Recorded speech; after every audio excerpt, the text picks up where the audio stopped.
Vojny, voľby, prírodné katastrofy či úmrtia osobností poznačili končiaci sa rok 2023. Vítajte pri mojom novom videu. Nemôžem uveriť tomu, že tu s vami sedím už 4. rok pri tejto téme videa a veľmi sa z toho teším, pretože je až neuveriteľné, ako veľmi rýchlo ten čas letí. Ja si pamätám na svoje prvé video, keď som ho natočila a zverejnila a to bolo úplne iný level od tohto. Každopádne veľmi ma to baví, takže snad sa vám toto video bude páčiť. Ešte na začiatok vám poviem takú srandu, ktorú som sa dozvedela vlastne tesne pred týmto natáčaním a možno tí, ktorí ste videli náhodou všetky časti, tak ste si to možno ani nevšimli. No príde mi veľmi vtipné, že každý rok, čiže už 4. rok, mám na sebe oblečené niečo červené v tejto téme videa. Ako dopredu vám môžem povedať, že absolútne to neplánujem. Nikdy som nevyberala oblečenie, že na toto video budem mať niečo červené, ale prisahám, že to je všetko len o náhode. Ale keďže som si všimla, že tie prvé 3 videá boli natočené v červenej, tak som si povedala, že aj tento rok, takže jedine toto je prvý rok, kedy to mám plánované, inak som z toho dosť prekvapená, že ako sa obliekam. Neviem, či to beriem podľa toho, že sú sviatky, alebo teda medzi sviatkami, že červená mi príde taká sviatočná, taká proste, taká noble. Neviem prečo to tak mám, ale prišlo mi to dosť vtipné, ale zároveň som si všetky videá pozrela skrz toho, aby som vedela zhodnotiť, aký sme mali tento rok 2023 a môžem povedať, že bol jeden z tých najzaujímavejších. Napríklad oproti minulému roku, pretože minulý rok mi prišiel taký nudný, že nestalo sa tam toho až tak veľa. No a tento rok sme mali toho naozaj veľmi veľa. Ja som vybrala opäť ako každý rok iba tie najzaujímavejšie, takže nebudem zdržovať a poďme na to. Začneme hneď prvým dátumom v roku, teda 1. januára, kedy sme mali 30. výročie zániku Československa a vzniku samotného Slovenska a Česka. 6. februára sa stala udalosť, na ktorú si všetci veľmi dobre spomíname a bolo to zemetrasenie s magnitúdom 7,8, ktoré zasiahlo Turecko a Sýriu a počet obetí presiahol 50 000. Zemetrasenie sa začalo o 4:17 ráno miestneho času. Epicentrum sa nachádzalo na mieste vzdialenom 33 km od tureckého mesta Gaziantep v hĺbke 17,9 km pod zemou. Silne zasiahnutá bola aj severozápadná časť Sýrie. V dôsledku katastrofy bolo zničených viac ako 5700 budov, vrátane obrovských trhlín na cestách. V tureckom meste Diyarbakır sa zrútilo obchodné centrum a v Adane 17-poschodový a 14-poschodový dom. Menšie otrasy boli cítiť až v Libanone a na Cypre a podľa niektorých správ pravdepodobne aj v Grécku, Jordánsku, Izraeli, Iraku, Rumunsku, Gruzínsku a Egypte. Na pomoc Turecku bolo vyslaných niekoľko záchranárov zo 65 krajín z celého sveta vrátane Slovenska. Vy, ktorí ma sledujete už dlhšie a tak lepšie, tak ste si určite všimli, že mám k Turecku veľmi blízko. Venujem sa turečtine, natáčam videá v turečtine, hlavne teda na TikToku. A táto správa s Tureckom ma zasiahla hlavne skrz toho, že turečtine som sa začala venovať kvôli mojej kamarátke z Turecka, ktorá je priamo z toho Gaziantepu, ktoré som spomínala, že bolo epicentrum zemetrasenia. Takže ma to zasiahlo, pretože som sa jej ozvala niekoľko hodín potom, ako som sa o tom dozvedela a neodpisovala mi, myslím, že 2 alebo 3 dní. A ja som sa naozaj bála a myslela som si, že sa stalo už to najhoršie, ale našťastie bola úplne v poriadku, len mala zničený dom, museli ho opustiť aj s jej mamou. A niekoľko dní boli na ulici, nevedeli, kam majú ísť, rabovali sa mestá, ľudia boli v chaose, každý sa snažil pomôcť, každý sa snažil vyťahnuť nejakých preživších z tých trosiek. Niektoré mestá a dediny boli dokonca úplne odstrihnuté od sveta, pretože sa úplne roztrhli, rozdelili cesty a nedalo sa k ním vôbec dostať, takže Meriam bola niekoľko dní na ulici bez domova, nevedela, či sa vrátia do toho domu, pretože bol zničený a báli sa a bolo to ťažké, prežívala som to s ňou, bola som s ňou celý čas v kontakte, len to bolo dosť komplikované, pretože vypadával jej signál, alebo sa jej vybil telefón, alebo sa snažili tiež pomôcť tam v okolí, takže bolo to všelijaké, ale zvládli to a som hrdá na ňu a som rada, že je v poriadku. 24. február. Zomrel slovenský režisér a scenárista Juraj Jakubisko. Jeho najznámejšie filmy boli Perimbaba, Tisícročná včela, Nevera po slovensky a mnoho ďalších. Zomrel v Prahe vo veku 84 rokov na zdravotné komplikácie. 14. marec. Kolízia amerického bezpilotného lietadla s ruskou stíhačkou nastala ráno krátko po 7 hodine nášho času, kedy dve ruské stíhačky vypustili pred americkým lietadlom palivo a následne jedna z nich do neho narazila a poškodila mu vrtuľu. V dôsledku toho sa americké bezpilotné lietadlo zrútilo do Čierneho mora. 18. marec. Rozsiahly požiar v Banskej Štiavnici poškodil 7 historických budov v centre mesta. Nasadených bolo 30 profesionálnych hasičov a 80 vojakov. 11. apríl. Silná erupcia sopky Šiveluč na ruskom poloostrove Kamčatka na ďalekom východe vybuchla krátko po polnoci miestneho času. Stĺpec popola dosiahol výšku 20 km a vynútil si zmeny v okolitej leteckej prevádzke. Popol na riedko obývanom poloostrove zasypal krajinu aj dediny. V obci Kľuči, vzdialenej 47 km od vulkánu, napadlo až 8,5 cm sopečného prachu, čo je najviac za posledných 60 rokov. 3. máj. Ráno okolo 8 hodiny došlo k streľbe na základnej škole Vladislava Rybníkara v Belehrade v Srbsku, kde 14-ročný siedmak zastrelil jedného člena ochranky. Útok trval niekoľko minút. O život prišlo 10 ľudí a 7 bolo zranených. Po zastrelení člena ochránky sa presunul do triedy na hodinu dejepisu, kde začal strieľať po učiteľke a vybraných spolužiakoch, ktorých mal na zozname spolu s náčrtmi tried. Celý útok plánoval približne mesiac. Strelná zbraň patrila otcovi.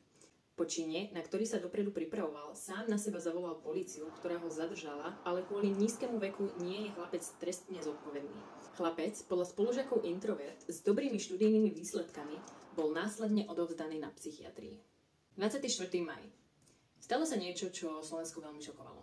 Zomrel slovenský herec a hudobník Daniel Heribán len vo veku 43 rokov. Preslavil sa najmä vďaka seriálu Horná dolná ako postava Juraj Brmbalík. Zomrel náhle v ranných hodinách vo svojom dome vo Svetom Jure po niekoľko minútovom oživovaní záchranármi. Tí zistili, že Daniel mal rozdielne výšky krvného tlaku v rukách a mal bolesti chrbta. S bolesťou chrbta bol dokonca ešte deň pred smrťou aj u lekára, no ten ho však poslal domov bez ďalšieho liečenia. Príčinou smrti bola podľa pitevnej správy disekcia aorty. 18. jún. Pri pokuse o prehliadku vraku Titaniku došlo v Severnom Atlantiku k implózii miniponorky Titan spoločnosti OceanGate s 5 ľuďmi na palube. OceanGate stratil kontakt s Titanom 18.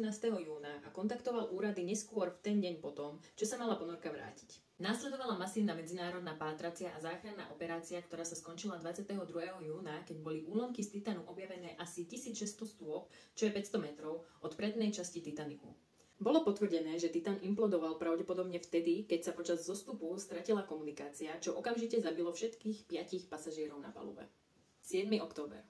Teroristické palestínske militantné skupiny vedené Hamasom spustili rozsiahlu ofenzívu proti Izraelu z pásma Gazy, pričom prelomili bariéru medzi Gazou a Izraelom a vynútili si vstup cez hraničné priechody Gazy do blízkych izraelských osád a vojenských zariadení.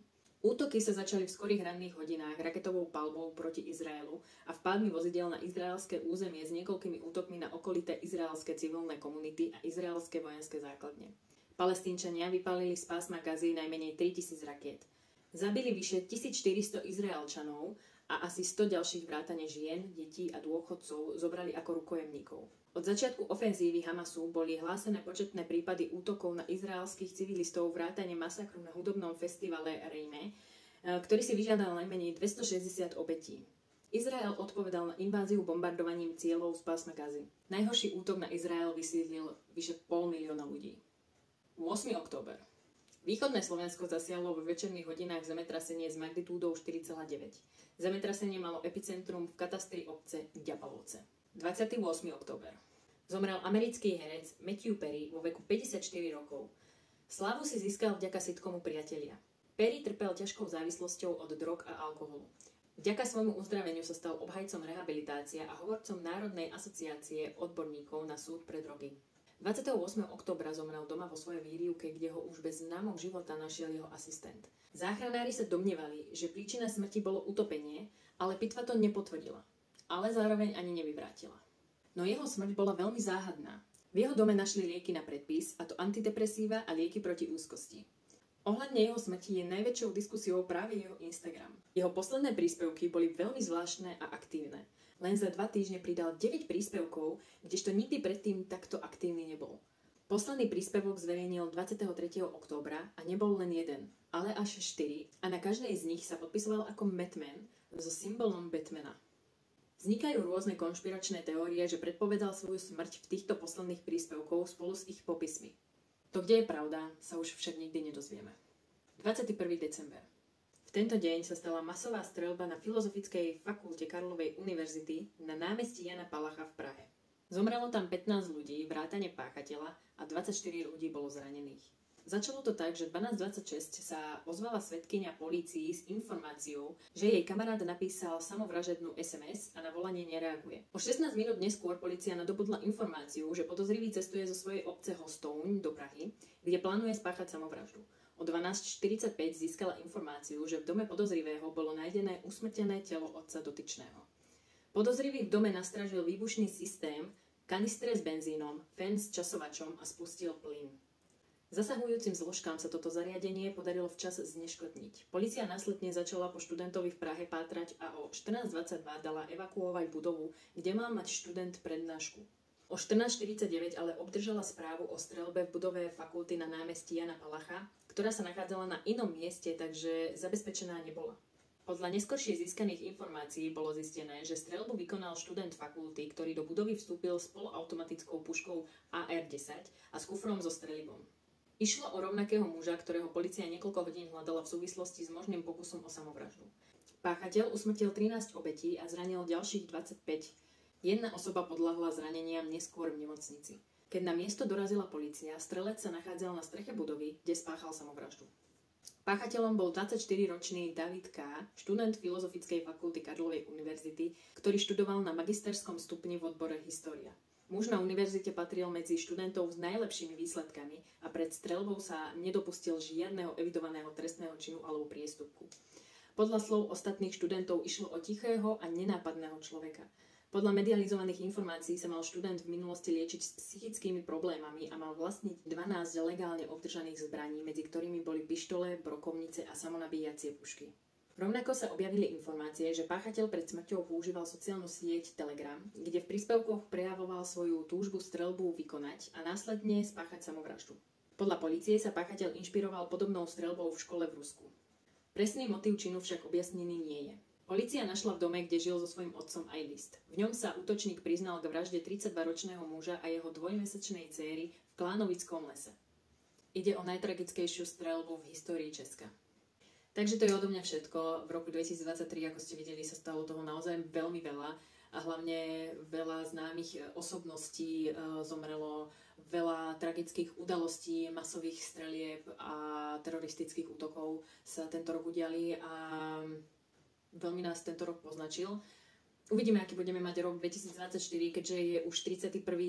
december, takže to znamená, že máme Silvester a nový rok, tak by som vám chcela popriať šťastný nový rok. Dúfam, že si Silvester užijete. Ako pozeráte už po Silvestri, tak dúfam, že ste si ho užili a že ste oslavili príchod nového roka čo najkrajšie, najlepšie. A vidíme sa pri ďalšom videu.